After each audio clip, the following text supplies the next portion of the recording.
Hello, fellow rebel capitalists. Hope you're well. So, I wanted to go over a Twitter thread I just put out this morning, and there's kind of this theme that's been going around the crypto or the Bitcoin Twitter space. Is that George doesn't get it. George doesn't get it. George doesn't get it. I know there's a lot of you that watch this channel that are really into Bitcoin.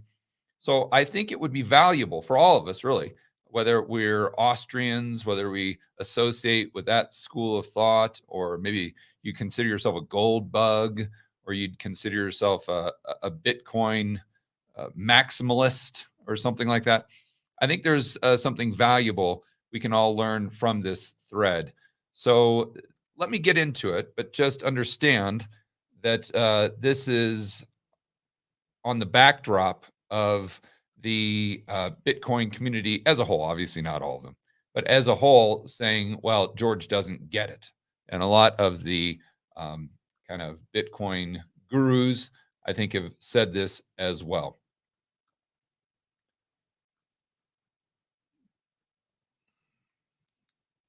So let's see here. It starts off, and I'm going to read this to you because if you're not familiar with Bitcoin, or even if you are, or even if you're a gold bug, even if you're an Austrian, I think this is kind of a way to maybe further your understanding as far as the principles of sound money.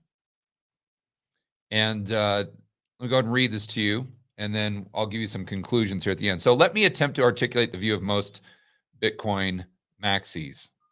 Throughout time, something we have seen over and over is government king ruler debase money. And when they debase money, this usually leads to collapse in society. More recently, we've seen this play out in the United States, especially since the creation of the Federal Reserve. The government, with the help of the Fed, has printed money consistently. Because the supply of money increases, this creates inflation, price increases. Constant inflation is a hidden tax because it steals purchasing power away from people who hold money, and worse, it steals the benefits of price deflation from society that would have been produced by the free market driving down prices via competition. This inflation also incentivizes speculation and asset bubbles because the value of the money savings decreases. It forces people to buy financial assets, which reduce the size of the real economy and increase the size of the financial economy, further adding to the problem. Inflation not only discourages savings, but it encourages debt because the debt can be paid back with cheaper money, less purchasing power in the future. But it gets worse because wages rarely keep up with the rate of inflation. The purchasing power or income, not just savings, goes down, crushing the standard of living for the poor and middle class. This toxic stew leads to inevitable social unrest and instability. We are currently seeing this play out in front of our own eyes. And with every additional dollar that is printed, we get closer and closer to collapse. Also, since this fiat system of inflation is built on debt, the only way to sustain it is if there is more and more money printed, inflation. In other words, more and more theft, bigger government, crony capitalism, and less freedom, liberty, free market capitalism. But Bitcoin fixes this.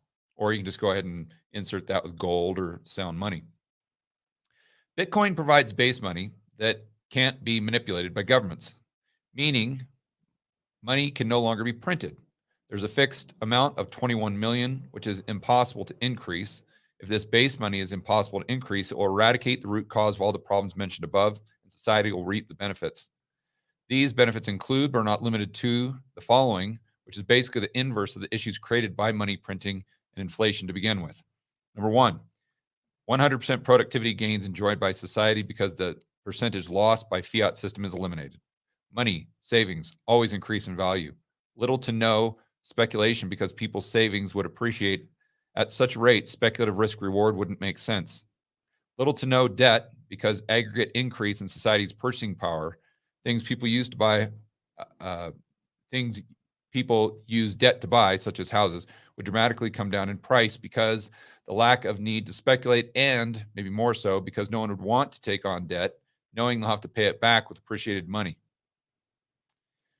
Real incomes would increase. Financial economy would decrease to the level of the financial economy would decrease to a level of insignificance because no one had an incentive to do anything other than save. Also, since you can self-custody Bitcoin, it would eliminate the need for banks altogether. Although investment pools may exist, global economy would also boom because frictionless peer-to-peer. Oh, although investment pools would still exist. Next thought. Global economy would also boom because frictionless peer-to-peer transfer of money increases velocity, which decreases need to add base money with more units, similar to today's broad money metric, i.e. fractional reserve. Not to mention fact, Bitcoin is divisible. So the money consistently gained. So as the money consistently gained value, it could easily fill the credit needs of an expanding economy. The size of the government would dramatically shrink because they are no longer able to print money, which would not only reduce current spending but future spending because they can't steal purchasing power via inflation anymore. This, of course, leads to more freedom, liberty, free markets. Will this transition occur? Yes. It's only a matter of time. It's not a matter of if, but a matter of when. Why? Because history shows us people always gravitate to the hardest form of money. See Gresham's law. And there's no form of money as sound, hard as Bitcoin. This is undebatable if you understand Bitcoin. Or again, you can just insert gold for Bitcoin in that phrase or in that sentence. Additionally, we know all fiat currencies go to zero. And we are moving in that direction quickly because of the fact the debt-based, theft-based Ponzi scheme monetary system we have now requires more and more money printing, which makes its demise that much more certain. And I conclude by saying, Bitcoiners, what don't I get? Why did I do this? I did this well, I guess there's two things here. Why did I do this as far as just this thread? And then why am I doing this in general? Because those are two separate things here. And the main reason I did this thread is so most people understand that when I say something regarding Bitcoin, not that I'm any genius, not even close, but and feel free to dismiss anything I say, but you shouldn't dismiss it on the grounds of I don't get it. That is lazy thinking. And that will potentially prompt you to dismiss arguments that may add value to your assessment of the probabilities. Furthermore, which is my main point, that we always need to think in terms of probabilities and trade-offs. Never, ever solutions and certainties. And we always need to seek out and be able to debate the other side of the argument. I would say even better than we can debate our own side. Now, most of you that are listening here, when I read through that, this sounds like an ironclad argument. Ironclad. But it's not. I was going to look at a tweet that I responded to from my buddy Jeff Booth. But as I read through that, and as most of you are saying, yes, this makes sense, this makes sense, this makes sense, this is right on the money, this is right on the money. What you didn't understand is that the fundamental assumptions in this entire thread are wrong. I could create another thread just like this, ripping it apart. Not just from a standpoint of opinion, but proof, charts, data. I could give you just as good of an argument as, and I'm not saying that I could give you a great argument why Bitcoin or gold or whatever won't become money again or take over that's not what I'm saying. Don't confuse it here. What I'm saying is that the fundamental assumptions made, not just by the Bitcoiners, by the gold bugs, by the Austrians, going all the way back to Murray Rothbard and Mises, those assumptions are flawed.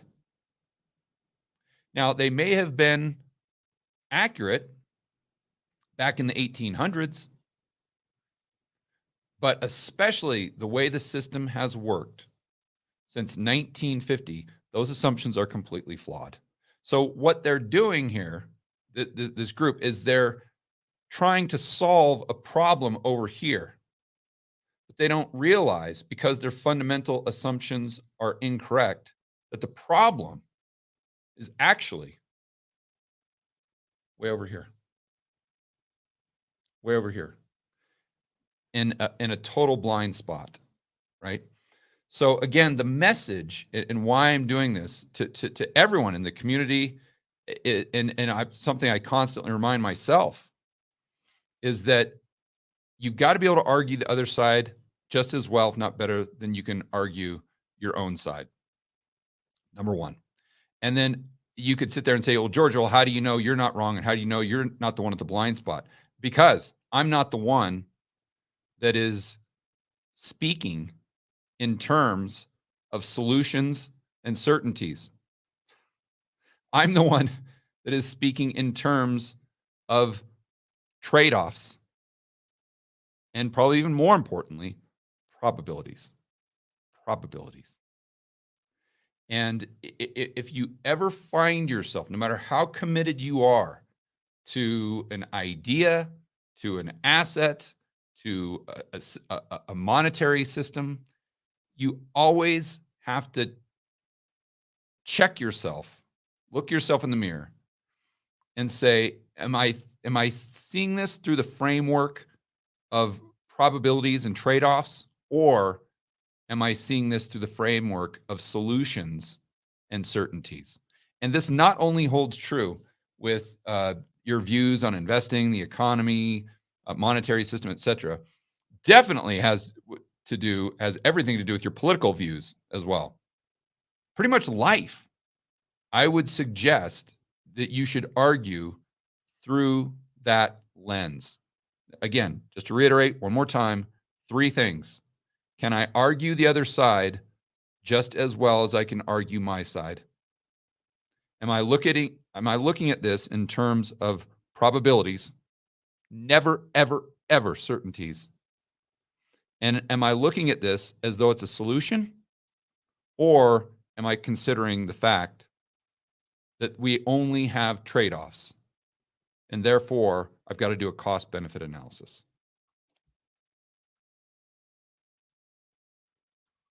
All right, guys, enjoy the rest of your afternoon. As always, make sure that you're standing up for freedom, liberty, free market capitalism. See you in the next video.